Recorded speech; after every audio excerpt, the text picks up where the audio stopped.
말씀이죠.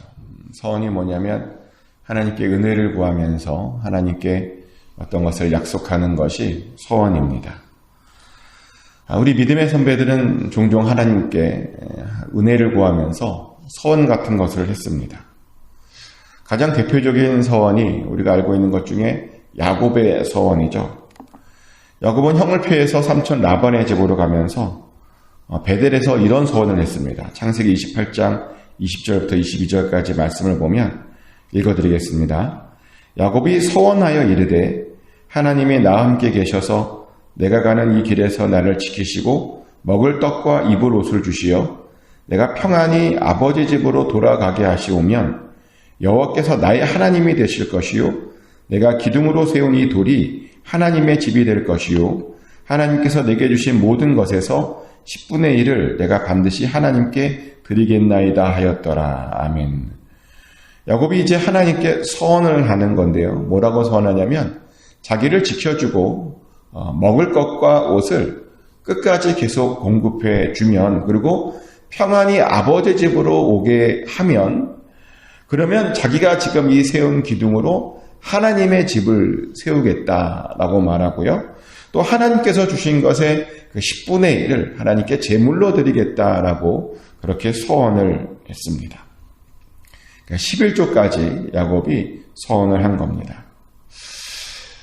그리고 정말 보면요, 하나님께서 그에게 먹을 것과 옷을 끊임없이 주시죠. 떡을 주셨고 옷을 주셨고 또 결국에는 아버지 집으로 돌아오게 하셨습니다.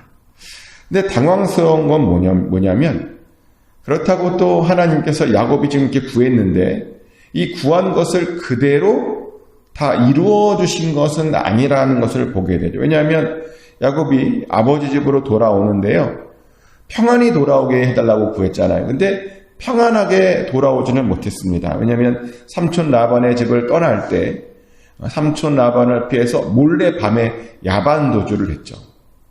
또 아버지 집으로 왔는데 형이 자기를 죽이러 오는 줄 알고 불안에 떨며 야복강을 건너지 못하고 굉장히 불안해하는 그런 모습도 있더라는 겁니다.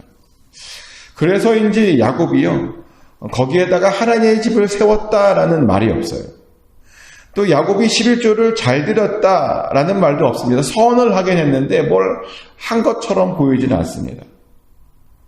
그럼 궁금해지는 거죠. 왜 하나님께서는 야곱의 서원을 들어주시지 않으신 걸까? 서원을 그렇게 했는데 왜 하나님께서 거기에 응답을 하지 않으신 것일까?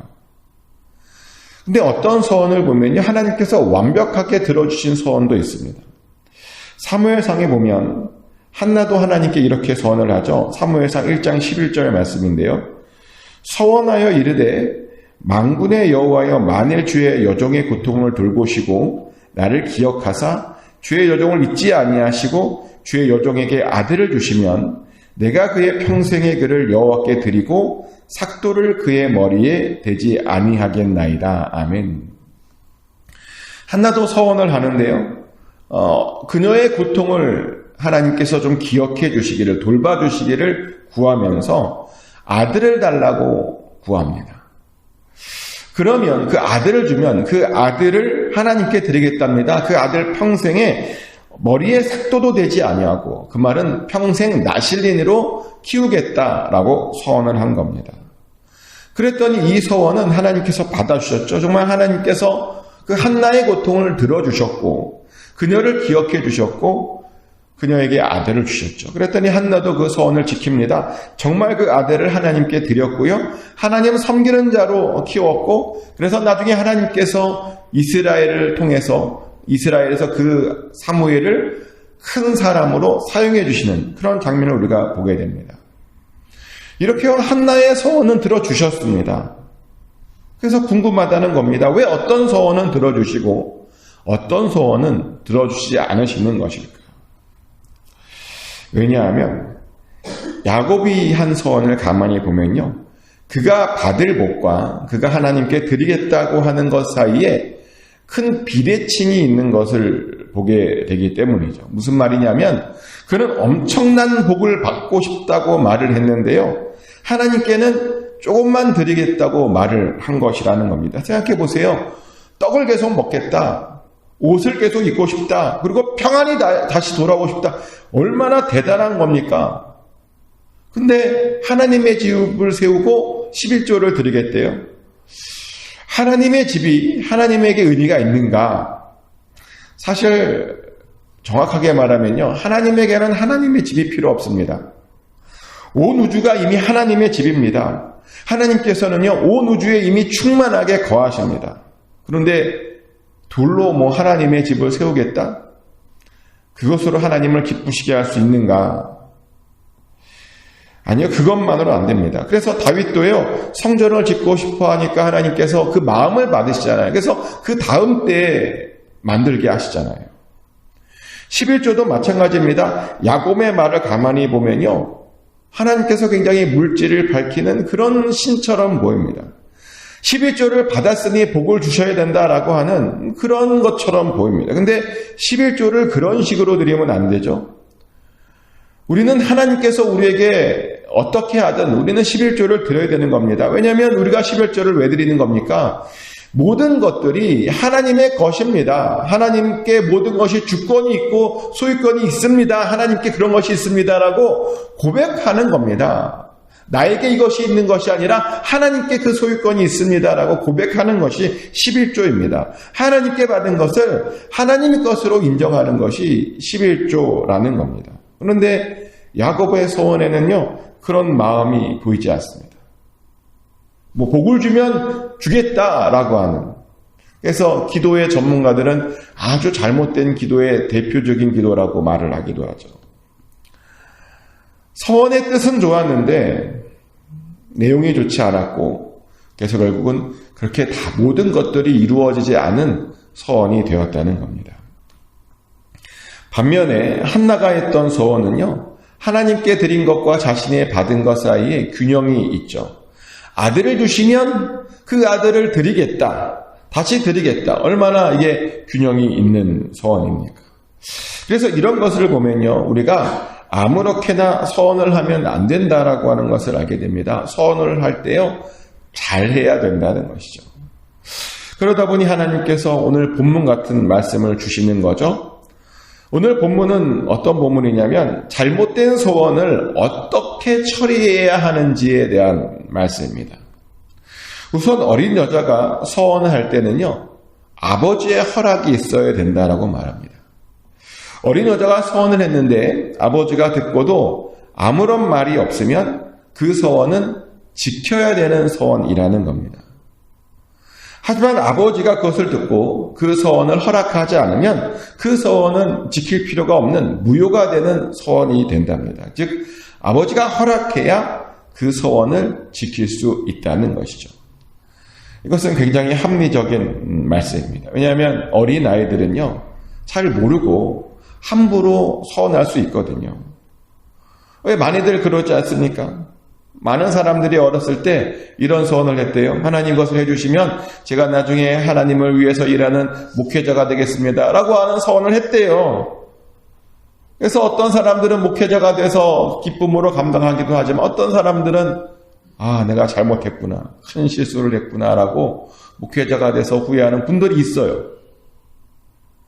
제 주변에도 많아요. 그래도 그건 좀 낫죠. 어떤 분은요, 이런 서원을 했대요. 하나님 이거 해주시면 제가 교회 10개를 짓겠습니다 라고 서원하는 분. 제가 아는 분 중에 그런 분이 있습니다. 어떤 장로님인데요, 어렸을 때 그런 서원을 했대요. 교회 10개를 짓겠습니다 라고. 근데 자기가 아직도 교회를 7개밖에 못 졌대요. 3개나 남았대요. 70이 넘었는데도 아직 3개나 남았답니다. 그래서 어떻게 하면 좋겠냐고 하소연을 하시더라고요. 70이 넘다 보니 힘도 없고 돈도 많이 없는데 어렸을 적 한 그 서원 때문에 70이 넘어서까지도 굉장히 힘들어하는 어떤 분을 제가 보았다는 겁니다. 그런데 하나님께서 뭐라고 말씀하시냐면 어린 여자들이 잘 모르고 한 서원은 물릴 수 있는 방법을 지금 주시는 겁니다. 아버지가 허락하지 않으면 물릴 수 있다는 겁니다. 그런데 여기서 우리는 이런 의문이 들죠. 어린 여자만 언급했거든요, 하나님이. 어린 남자들은 언급하지 않았습니다. 그러면 어린 남자들이 한 서원은 무조건 지켜야 되는 건가? 정말 어린 남자아이들은 그들이 남자아이라는 이유만으로 어렸을 때 했던 서원들을 지켜야 하는 건가? 하나님이 여기에 대한 말씀이 없으세요. 그런데 어떤 학자들이 이런 말을 하더라고요. 그 당시 여자들은 남자들보다 성경에 대해서 더 많은 교육을 받았다고. 여자들은 잘 받지 못했다고. 그래서 여자들은 남자들보다 잘못된 서원을 한 가능성이 훨씬 많았다고. 그래서 이렇게 말씀하신 것이라고. 그런 말을 하는 분이 있어요. 그런데 정말요, 성경에 대해서 많은 교육을 받으면 잘못된 판단을 하지 않는 겁니까? 물론 전혀 모르는 사람들보다 낫죠. 성경을 배우면 그래도 알지 못하는 사람들보다는 훨씬 낫습니다. 그런데요, 성경을 많이 알고 교육을 많이 받아도 다른 판단을 하지 못하는 경우가 있습니다. 많습니다. 우리가 그걸 흔히 보죠. 성경의 박사라고 하는 사람들이, 전문가라는 사람들이, 교수라는 사람들이, 학자라는 사람들이요, 생각 보면 이상한 주장을 해요. 말도 안 되는 주장을 합니다. 박사래요. 공부 많이 했습니다. 연구를 많이 했대요. 근데 엉뚱한 주장을 합니다. 상식적인, 정상적인 생각을 못하는 박사와 교수들도요, 꽤 많다는 겁니다. 그런 걸 보면요, 이게 정상적인 판단을 한다는 것이 교육을 많이 받는 것과 성경을 많이 아는 것과 별로 관련이 없어 보입니다. 그럼 왜 하나님께서는 어린 남자들의 소원은 그렇게 물을 수 있는 방법을 안 가르쳐 주셨던 것일까? 왜냐면요, 그 당시에는 남자들의 역할이 오늘날보다 굉장히 중요했습니다. 고대 사회에서는 남자들이 굉장히 중요했죠. 남자들이 가정을 지켰습니다. 근데 그 남자에게 만약에 힘이 없다, 그러면요, 가정을 지키지 못했죠. 아내를 지킬 수 없었습니다. 아내만 못 지킵니까? 자식도 못 지키고요, 재물도 지키지 못했습니다. 누군가에게 다 빼앗겨야 했다는 겁니다. 그래서 남자는요, 무조건 강해져야 하는 때였습니다. 영적으로도 강해야 됐고요, 육적으로도 강해야 됐습니다. 그래서 어렸을 적부터 일부러요, 강해지라고 자기가 했던 서원, 자기가 뱉은 말들은 다 지키게 했다는 겁니다. 자기가 판단하고 결정해서 손해보더라도 그 서원의 엄중함을 스스로 깨닫고 체험하게 했다는 겁니다. 그래서 어렸을 때부터 남자들은요, 사소한 것이라도 지키게 했죠. 사소한 말이라도 책임지게 했습니다. 그래서 함부로 서원하지 못하게 그렇게 훈련시키고 그렇게 양육시켰다는 겁니다. 그래서 이제 오늘 본문에도 보면 아내의 소원을 남편에게 위임을 하죠. 아내가 어떤 것을 서원했는데 남편이 그것을 듣고 아무 말이 없으면 그 서원은 지켜야 되는 서원이라고 말합니다. 하지만 남편이 그것을 듣고 허락하지 않으면 그 서원은 무효가 되는 서원이라고 말합니다. 서로 그것이요, 결혼 전에 한 서원이라도, 결혼 전에 어떤 여자가 하고 올 수 있잖아요, 서원을. 그런데 결혼해서 남편이 그것에 대해서 허락하지 않으면 그 서원은 무효가 된다고 말합니다. 이렇게 하나님께서는 남자들에게요, 그 서원에 대한 결정권을 주셨습니다. 근데 어떻게 그렇게 할 수 있었던가? 어렸을 적부터요, 일부러 서원에 대한 연습을 많이 시켰기 때문입니다. 훈련받았다는 겁니다. 근데 이런 것을 보고 어떤 사람들은 이런 불평을 합니다. 아니, 여자들을 너무 남자들에게 의존하게 만드는 것 아니냐. 그렇잖아요? 서원을 남편들이 결정한다니. 덕분에 여자들이 남자들에게 너무 많이 의존하게 만듭니다.